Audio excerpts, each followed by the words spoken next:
नसरीन के बजाय तुम तूबा से दोस्ती करो, उसके साथ बाहर आना जाना रखो। मुझे लगता है वो दिल की बहुत अच्छी है। नसरीन एक बहुत चालाक लड़की है। मुझे इन अमीर लोगों की समझ नहीं आती। गरीब होने का इंतखाब हमने तो नहीं किया। जुनैद को ढूंढ रही हूँ, वो नजर नहीं आ रहा। वो वैसे भी सारा पैसा अयाशी में लगा देता है, उससे कोई परवाह ही नहीं है। जुनैद, ऐसा बिल्कुल नहीं हो सकता है।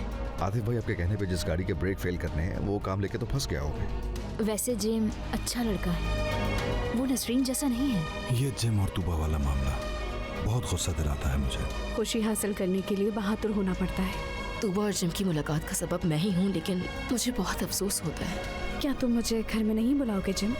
नसरीन ने जुनैद के बारे में जो कुछ कहा, कहीं वो सब कुछ सच तो नहीं? क्या जुनैद ऐसी जिंदगी पसंद करता है?